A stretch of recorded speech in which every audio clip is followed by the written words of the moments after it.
नमस्कार सभी को। एक सिंपल सा क्वेश्चन है, ये पढ़ते हैं पहले। A heavy ball is suspended from the ceiling of a motor car through a light string. तो एक बहुत ही हल्की रस्सी से एक हैवी बॉल को लटकाया गया है जो कि एक कार की सीलिंग से अटैच है। ठीक है। A transverse pulse travels at a speed of 60 metre per second on the string when the car is at rest. तो अगर मैं यहाँ पर एक पल्स जनरेट करता हूँ ट्रांसवर्स वेव की, तो वो नीचे जा रही है, नीचे जाएगी कितनी स्पीड से? 60 सेंटीमीटर पर सेकेंड से। ठीक है। और क्या लिखा हुआ है? And 62 metre per second when the car accelerates on a horizontal road. अगर कार जो है एक हॉरिजॉन्टल रोड में इस तरीके से एक्सेलरेट कर रही है with some acceleration a which is unknown to us, हमें नहीं पता कितना एक्सेलरेशन है। ठीक है। और जब ऐसा हो रहा है तब जो इस वेव की स्पीड है, ये जो वेव पल्स है उसकी स्पीड ऐसे होगी, उसकी डायरेक्शन ऐसे होगी, और स्पीड जो है उस केस में 62 सेंटीमीटर पर सेकेंड हो जा रही है।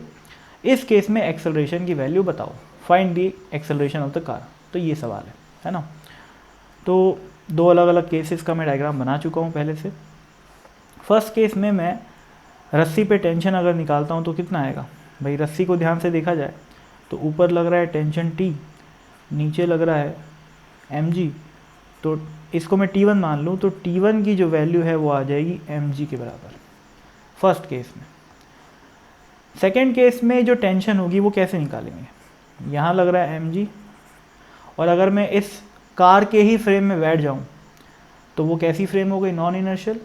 सीडो फोर्स लगेगा एक्सेलरेशन के अपोजिट डायरेक्शन में, यानी कि यहाँ वैल्यू कितनी हो जाएगी? मास इनटू एक्सेलरेशन, है ना। मास इज बॉब का, एक्सेलरेशन इज फ्रेम का। ठीक है। डायरेक्शन फ्रेम की डायरेक्शन के अपोजिट। फ्रेम कौन है? कार फ्रेम, है ना। अभी ये m क्या है? किसका मास है? ये बॉब का मास है। ठीक है ना, जो हमें नहीं पता इसलिए मैंने m अज्यूम कर लिया है। अभी वेलोसिटी ऑफ ट्रांसवर्स वेव का फॉर्मूला क्या होता है? वो होता है T/μ। तो फर्स्ट केस में T1/μ हो जाएगा।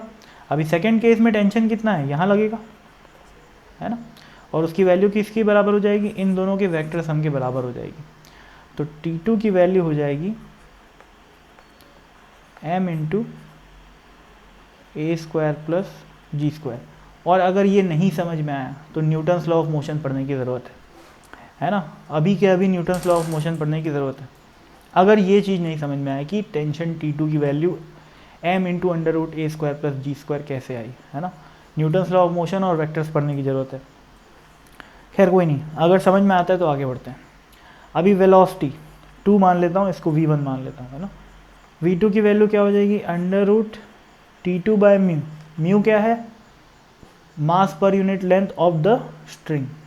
अभी v1 की वैल्यू मेरे को दे रखी है 0.6 मीटर पर सेकेंड। 60 सेंटीमीटर पर सेकेंड है तो मीटर पर सेकेंड में उसको मैं क्या लिख दिया? 0.6 मीटर पर सेकेंड। और v2 की वैल्यू हमें दे रखी है 0.62 मीटर पर सेकेंड, है ना।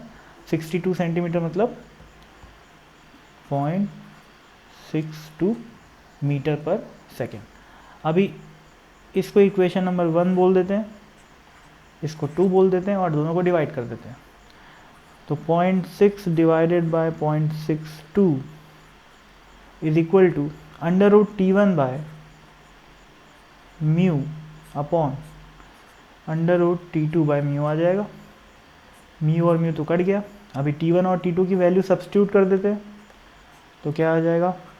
mg आ गया T1 और T2 की वैल्यू है m into under root a square plus g square. m से m कट जाएगा। 0.6/0.62 कितना हो जाएगा? 60/62। 60/62 मतलब हो गया 30/31। g की वैल्यू को मैं सब्स्टिट्यूट कर देता हूँ 10, क्योंकि क्वेश्चन में g की वैल्यू को 10 लेने के लिए कहा गया है। और अंदर क्या बचा? Under root of a square plus g square. ठीक है। सीधा 2 बार स्क्वायर कर देता हूँ। LHS और RHS को 2 बार स्क्वायर कर सकते हैं।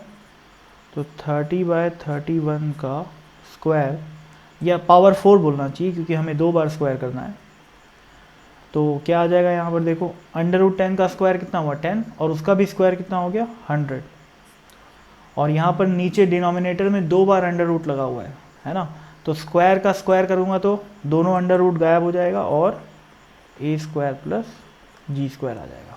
ठीक है, अब यार इसको सॉल्व कर सकते हो, सॉल्व करना कोई बड़ी बात नहीं है, पेन मतलब हाथ से खुद से कैलकुलेशन करने की कोई ज़रूरत नहीं, टाइम वेस्ट करने का कोई सेंस नहीं, कैलकुलेटर का इस्तेमाल यहाँ पर कर सकते हो। एग्ज़ाम में ऐसे ऊटपटांग कैलकुलेशन वाले क्वेश्चन नहीं देता है ना, और जब आप सॉल्व करोगे तो इसकी वैल्यू आ जाएगी 3.74 मीटर पर सेकेंड स्क्वायर, जिसको हम अप्रॉक्सीमेटली क्या बोल सकते हैं 3.7 metre per second square, which is the answer to this question.